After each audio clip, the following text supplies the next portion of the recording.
And now it's my pleasure to introduce Mr. Ghazali. Mr. Ghazali is a journalist with Masters in Political Science from Punjab University, Pakistan. He started his career working for Bange-Haram newspaper in Peshawar. He also served as news editor in the Daily News Kuwait from 1969 to 1976. Mr. Ghazali joined the English News Department of Kuwait Television in December 1976. He retired in 1998 as the editor-in-chief. He also worked as a correspondent in Kuwait for the Associated Press of Pakistan and Daily Dawn, a leading Pakistani newspaper. Mr. Ghazali also worked briefly as editorial writer in the Daily Dawn, Pakistan. He has authored the following books: Islamic Pakistan, Illusion and Reality, 1996, Islam, the West in the Post-Cold War Era, 1999, Islam and Modernism, 2000, Hegemony of the Ruling Elite in Pakistan, 2000, Islam and Muslims in the Post-9/11 America. I don't know when he sleeps. He contributed to an issue, How Does Religion Influence Politics?, published in 2010 by Gail St. Gage Learning, Farmington Hill, Michigan. He also contributed a chapter on civil rights to Blessings of Liberty, Individual Rights, published in April 2012 by Perfect Learning, Clive, Iowa. The book is for the K-12 educational market.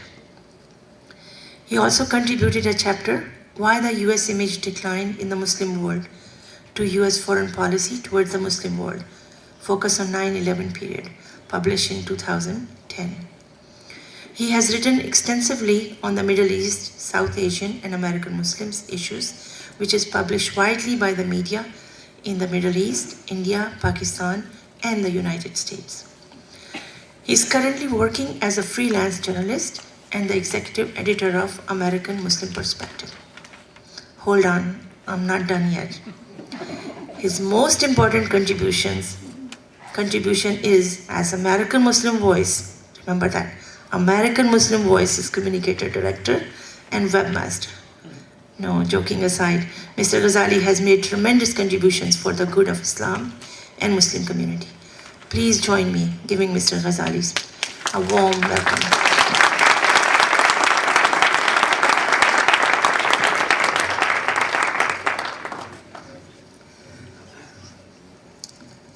Ladies and gentlemen, Assalamu alaikum. First of all, I thank you for attending the formal launching of this book. I am grateful for all of you for your support and your presence for the important day in my life. I particularly thank Dr. J.C. Ortiz, Mr. Khalid Saeed, Mr. Tashi Zahir, Mr. Naeem Sayed, Dr. Abdul Jabbar,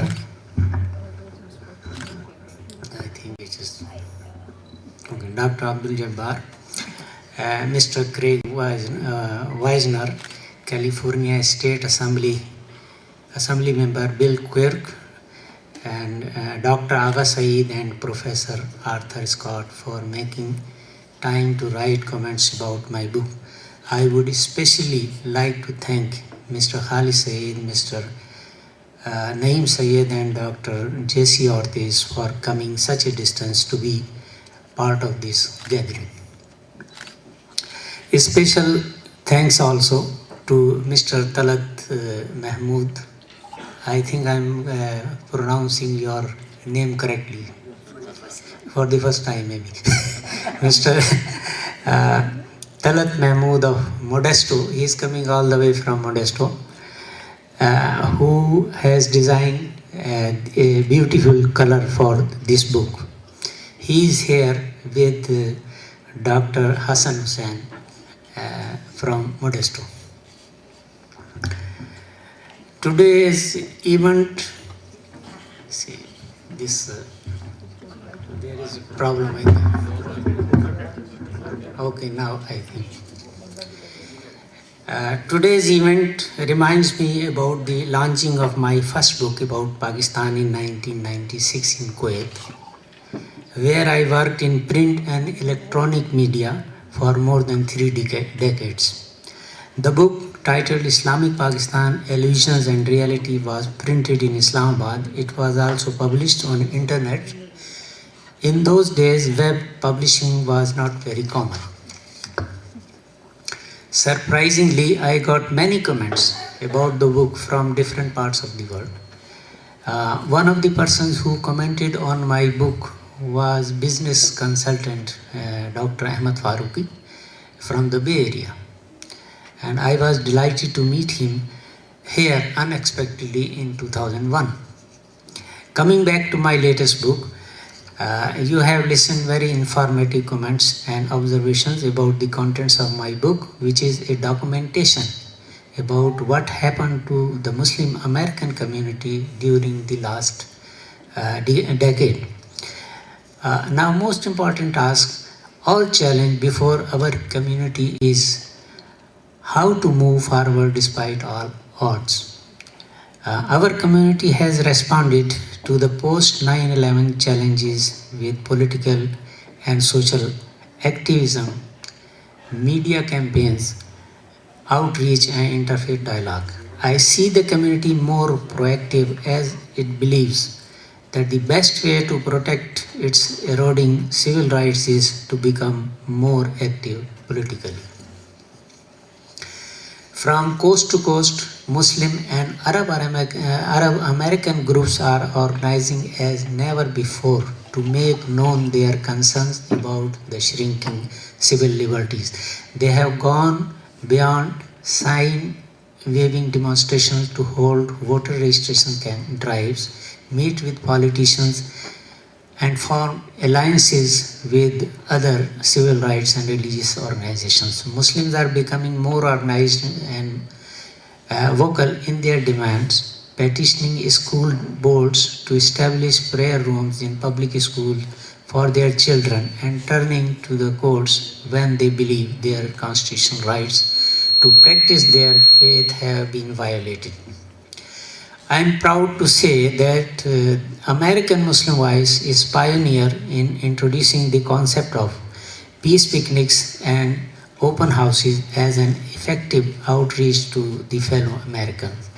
Samina Sundar Sahiba opened her house during the month of Ramadan and invited fellow Americans to see how Muslims fast in the month of Ramadan. Many mainstream faith groups and community organizations followed American Muslim Voice in organizing peace picnics and open houses. I believe the best way to meet current challenges is to make alliances with other ethnic communities. And I can say that I have many members of many ethnic community members are here in our audience. And the second point is to have interfaith dialogue with other faith groups, and in this gathering we have people from various faith groups. And the third thing is to be more proactive politically and socially. My book is a narrative of the Muslim community by a Muslim. I believe we should not allow others to define us. This reminds me of a 1990 movie, Dancing with Wolves. The selling point of this movie was that it was the first movie made from the American Indian point of view.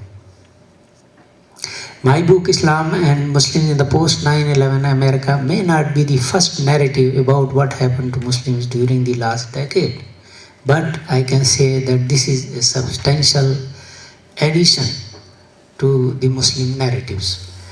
At the end, I would like to say that all the work I have done in my entire life, I have written many books all the time, I am busy in these things, so including raising my 3 wonderful children would not have been possible without the support of my loving wife, Meera Sultana.